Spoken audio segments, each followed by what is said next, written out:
Income from employment भन्ने च्याप्टरको part 2 मा तपाईलाई पुनः स्वागत छ। हामीले चाहिँ 2076 क्वेसन नम्बर 9 को सल्भ पार्ट 1 मा हामीले चाहिँ एनुअल स्यालेरी निकाल्यौं र एसेसेबल इन्कम फ्रम इम्प्लोइमेन्ट मात्र निकालेका थियौं र ट्याक्सेबल इन्कम र ट्याक्स लायबिलिटी मैले पार्ट 2 मा बताउँछु भनेको थिएँ। त्यसैले म तपाईहरुको माझमा यो पार्ट 2 लिएर आएको छु। अब त्यही क्वेसनलाई तपाई यो पार्ट 1 को बाँकी भाग यो पार्ट 2 मा आउँछ है त। अब बी मा हामीलाई सोधेको छ स्टेटमेन्ट अफ ट्याक्सेबल इन्कम। यसको फर्म्याट पार्टिकुलर्स आरएस छ। अब फर्स्टमा हामीले एसेसेबल इन्कम फ्रम इम्प्लोइमेन्ट जुन इम्प्लोइमेन्ट इन्कमबाट आएको हुन्छ।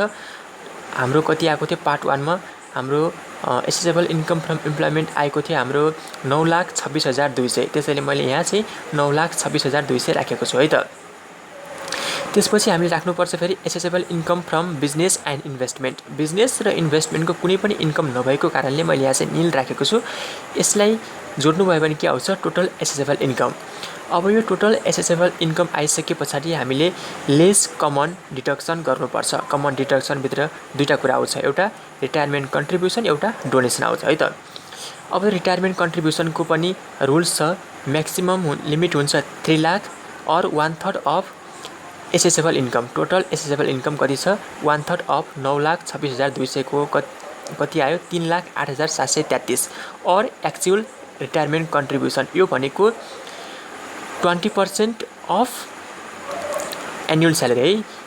एनुअल स्यालेरीको 20% प्रोभिडेन्ट फन्ड प्लस यदि क्वेसनमा सिटिजन इन्भेस्टमेन्ट ट्रस्ट है, सिटिजन इन्भेस्टमेन्ट ट्रस्ट CIT दिएको छ भने त्यो दुईटालाई जोडेर हामीले यसमा राख्नुपर्छ। यसमा चाहिँ सिटिजन इन्भेस्टमेन्ट ट्रस्ट दिएको छैन, त्यसैले एनुअल स्यालेरी 6,60,000 को 20% कति 1,32,000 यसरी राखी। अब यसलाई कम्पेयर गरौँला व्हिच इज लोयर, जुन कम छ त्यसलाई हामीले घटाउनु पर्छ।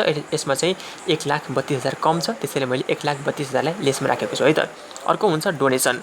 डोनेसन चाहिँ हामीलाई क्वेसनमा दिएको छैन, नदिएको हुनाले नील राखेको छु। यदि डोनेसन दिएको हुन्थ्यो भने हामी के गर्थ्यौं भन्दाखेरि यसलाई नोट्स गरौँला है साथीहरु। यदि डोनेसन दिएको हुन्थ्यो भने म्याक्सिमम हुन्छ 1 लाख और 5% अफ एडजस्टेड ट्याक्सेबल इन्कम और एक्चुअल डोनेसन जुन कम हुन्छ त्यसैले हामी लेस गर्थ्यौं। अब यहाँ चाहिँ adjusted taxable income 5% of adjusted taxable income भनेको total assessable income minus retirement contribution गरेर आउँछ कि टोटल एडजस्टेड ट्याक्सेबल इन्कम आउँछ है।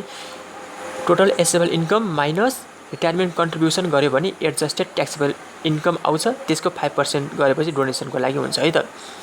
डोनेसन छैन त्यसैले नील राखे। त्यसपछि यो हाम्रो आयो total taxable income before other exemption 7,94,200 आएको छ। 7,94,200 हाम्रो total taxable income before other exemption आएको छ। अब हामीले यसमा लेस अदर एक्जम्सन गर्नुपर्छ।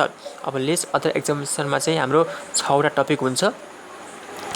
फर्स्टमा छ LIP life insurance premium self. यो चाहिँ आफ्नै हुनुपर्छ है, जो कर्मचारी हो त्यसको आफ्नै हुनुपर्छ।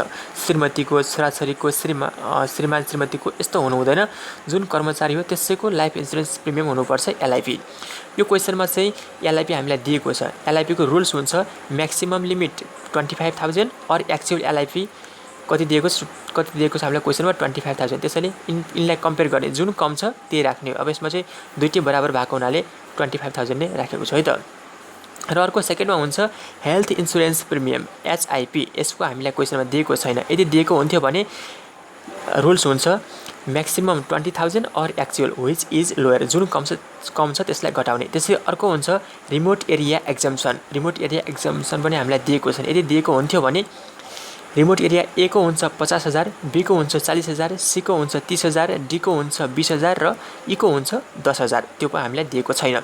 अर्को हुन्छ pension allowance exemption. Pension allowance exemption 25% of pension allowance एक्जम्सनको चाहिँ 25% अफ पेन्सन है। 25% अफ यो चाहिँ basic exemption. 25% of basic exemption और एक्चुअल पेन्सन गरेर व्हिच इज लोयर जुन कम छ त्यसलाई हामी लेस गर्थ्यौं। अर्को हुन्छ disable exemption 50% of basic exemption हुन्छ। यो पनि हामीलाई क्वेसनमा दिएको छैन। अर्को हुन्छ फरेन अलाउन्स एक्जम्सन। यो चाहिँ 75% अफ फरेन अलाउन्स गरेपछि यो फरेन अलाउन्स एक्जम्सन आउँछ, यो पनि हामीलाई दिएको छैन। अब यसमा मैले बेसिक एक्जम्सनको कुरा गरेको छु, पेन्सन अलाउन्स एक्जम्सन र डिजेबल एक्जम्सनमा। यो बेसिक एक्जम्सन भनेको के हो भन्नुहुन्छ भने चाहिँ बेसिक भनेको चाहिँ यदि सिंगल मानिएको हो भने त्यसमा चाहिँ म्याक्सिमम 3,50,000 हुन्छ हैन, सरी यो अप टु 3,50,000 छ। यदि सिंगल मानियो भने चाहिँ बेसिक एक्जम्सन हुन्छ 3,50,000। यदि कपल मानियो भने 4 लाख हुन्छ। त्यो बेसिक एक्जम्सन भनेको चाहिँ त्यसरी हुन्छ। यसमा चाहिँ अहिले हामीलाई चाहिँ एलआईपी मात्र दिएको थियो, अरु एचआईपी हैन, remote area exemption, pension allowance exemption, disable exemption, foreign allowance exemption कुनै पनि नदिएको हुनाले मैले यहाँ निल राखेको छु। यसरी हाम्रो आयो ट्याक्सेबल इन्कम। ट्याक्सेबल इन्कम हाम्रो आएको छ 7,69,200, 7,69,200। यो चाहिँ हाम्रो ट्याक्सेबल इन्कम आएको छ है त। यो चाहिँ बीमा सोधिएको प्रश्नको उत्तर हो। अर्को हामीलाई सीमा सोधेको छ ट्याक्स लायबिलिटी हैन, हामीलाई सीमा सोधेको छ tax liability of mister Shiv भनेर हामीलाई सोधेको छ। अब हामी ट्याक्स लायबिलिटीको लागि फर्मेट तयार पार्छौँ, पार्टिकुलर्स आरएस। अब अप टु आरएस 3,50,000, 3,50,000 है, मैले यहाँ चाहिँ सिंगल मानेको छु। 3,50,000 सम्म 1% ट्याक्स लाग्छ है, सोशल कन्ट्रिब्युसन ट्याक्स भनिन्छ। यो चाहिँ 3,50,000 सम्म 1% ट्याक्स लाग्ने हो। यसैले 3,500 भएको छ। 3,50,000 को 1% 3,500। त्यसपछि नेक्स्ट हुन्छ 1 लाख। 3,50,000 पछाडि अर्को 1 लाखसम्म हैन, बढी भएको 1 लाखसम्म चाहिँ 10% ट्याक्स लाग्ने। त्यसैले 1 लाखको 10% कति 10,000। अर्को नेक्स्ट छ 2 लाख। अब 3,50,000 भन्दा 1 लाख बढी 1 लाख र त्यो भन्दा पनि बढी 2 लाख छ भने 20% के हुन्छ ट्याक्स लाग्ने गर्छ। नेक्स्ट 2 लाख कति 20%। यो चाहिँ 2 लाखको 20% कति 40,000 भयो। अब अर्को नेक्स्ट हुन्छ हाम्रो नेक्स्ट हुन्छ 13,50,000 है। नेक्स्ट हुन्छ हाम्रो 13,50,000। तर यहाँ 13,15,000 पुग्दैन हैन, 13,50,000 पुग्दैन। त्यसैले चाहिँ अब यहाँ चाहिँ हाम्रो अब यो चाहिँ कसरी राखेको भन्नुहुन्छ भने हाम्रो ट्याक्सेबल इन्कम है, ट्याक्सेबल इन्कम कति आएको छ त्यसमा डिपेन्ड रहन्छ। ट्याक्सेबल इन्कम हाम्रो 7,69,200 आएको थियो। त्यसैले यो ट्याक्स लायबिलिटीमा हामीले त्यो 7,69,200 लाई डिभाइड गर्नुपर्छ। 3,50,000 अनि 1 लाख 2 लाख, यो 3,50,000 प्लस 1 लाख प्लस 2 लाख गरेर अब बाँकी अरू पुग्छ पुग्दैन भन्ने कुरा हो हैन। अब यहाँ चाहिँ 3,50,000 प्लस 1 लाख 4,50,000 प्लस 2 लाख 6,50,000 भयो भनेपछि हाम्रो चाहिँ अब 13,50,000 पुग्दैन। त्यसैले ब्यालेन्स लेखेको, ब्यालेन्स चाहिँ हाम्रो कति 30% हुने गर्दछ है त। यो चाहिँ 30% गरेको। मैले यो चाहिँ के गरेँ भन्नुहुन्छ भने ब्यालेन्स कसरी निकालेँ भन्नु होला। यो चाहिँ मैले कसरी निकालेँ भन्नुहुन्छ भने ट्याक्सेबल इन्कम 7,69,200 छ, त्यसमा मैले minus 3,50,000 minus 1 lakh minus 2 lakh गरेँ। हाम्रो कति आयो 1,19,200 आएको छ। यसको चाहिँ 30% कति 35,760 भएको छ। अब यसलाई तपाईँ जोड्नुभयो भने के आउँछ टोटल ट्याक्स लायबिलिटी आउँछ। अब यसमा हामीले लेस एडभान्स ट्याक्स गर्छौँ। यदि एडभान्स ट्याक्स तिरेको छ भने लेस गर्छौँ, छैन भने निल हुन्छ। अब यहाँ चाहिँ एडभान्स ट्याक्स थिएन त्यसैले मैले निल राखेँ। अर्को हुन्छ लेस मेडिकल ट्याक्स क्रेडिट है, लेस मेडिकल ट्याक्स क्रेडिट। यसको रुल्स छ मैक्सिमम लिमिट 750 और 15% अफ एप्रुभ मेडिकल बिल है, एप्रुभ मेडिकल एक्सपेन्सेस। अब त्यहाँ क्वेसनमा हेर्नु होला एप्रुभ मेडिकल एक्सपेन्सेस त्यहाँ कति 15,000 छ। त्यसैले मैले 15% अफ एप्रुभ मेडिकल एक्सपेन्सेस भनेको 15,000, 15,000 को 15% कति 2,250 भयो। विच इज लोयर, जुन कम छ त्यसलाई घटाउने। 750 कम छ यसलाई घटाएको। दोस्रो। अर्को तेस्रोमा हुन्छ हाम्रो ओम्यान रेबेट है, ओम्यान रेबेट। यदि महिला कर्मचारी हो है, यदि महिला कर्मचारी हो र त्यो इम्प्लोइमेन्ट इन्कममा हुनुपर्छ। इम्प्लोइमेन्ट इन्कम हो र त्यसमा पनि महिला हुनु पर्यो। त्यस्तो अवस्थामा चाहिँ ओम्यान रेबेट आउँछ। ओम्यान रेबेट भनेको अहिले चाहिँ हामीलाई दिएको छैन हैन, महिला चाहिँ हैन, त्यसैले ओम्यान रेबेट आएको छ। यदि यो महिलाको हुन्थ्यो भने चाहिँ हामीले ट्याक्स लायबिलिटीको 10%, टोटल ट्याक्स लायबिलिटीको 10% ओम्यान रेबेट भनेर लेस गर्न पाउँथ्यो। एउटा ओम्यान रेबेट पनि यसमा छैन। अर्को हुन्छ foreign tax credit.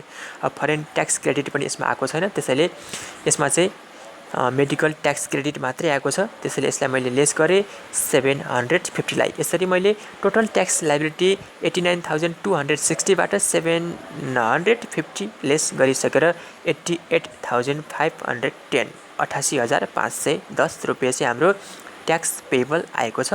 Tax payable of mister शिवाको ट्याक्स कति रहेछ भन्नुहुन्छ भने 88,510। साथीहरू, हामीलाई सोधेको यति मात्रै थियो हैन। हामीले चाहिँ पार्ट 1 मा स्यालेरी क्याल्कुलेसन गऱ्यौँ, त्यसपछि इन्कम फ्रम इम्प्लोइमेन्ट पनि निकालेका थियौँ। त्यसरी हामीले चाहिँ त्यहाँ पार्ट 1 मा सीमित गरेका थियौँ र पार्ट 2 मा मैले चाहिँ त्यसको बाँकी अंश ट्याक्सेबल इन्कम र ट्याक्स लायबिलिटी तपाईलाई सिकाएको छु। यसमा कुनै समस्या भएमा अझ के बुझ्नु भएन भने कमेन्ट गर्नु होला अथवा मलाई फेसबुक पेजमा फलो गर्नु होला। लाइक गरेर मेरो फेसबुक पेज रुपेश आचार्य छ, तपाईँ मलाई फेसबुक ट्विटरमा फलो गर्न सक्नुहुनेछ भन्दै अब भने बिदा हुनुपर्छ। यदि तपाईले अहिलेसम्म पनि मेरो च्यानललाई सब्स्क्राइब गर्नुभएको छैन हैन, यदि तपाईलाई भिडियो मन पर्छ भने कृपया मेरो च्यानललाई सब्स्क्राइब गर्नु होला। भिडियोलाई लाइक, च्यानल सब्स्क्राइब गरिसकेर भिडियोलाई लाइक, कमेन्ट र शेयर पनि गर्नु होला। धेरै भन्दा धेरै साथीहरुको माझमा पुर्याउने प्रयास गरिदिनु होला है।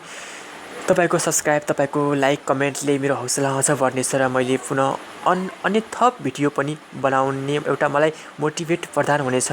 त्यसैले लाइक, कमेन्ट, शेयर साथै सब्स्क्राइब गर्न नबिर्सनु होला भन्दै अहिलेको लागि यस भिडियोबाट बिदा हुन्छु। नमस्ते, तपाईको दिन शुभ रहोस्।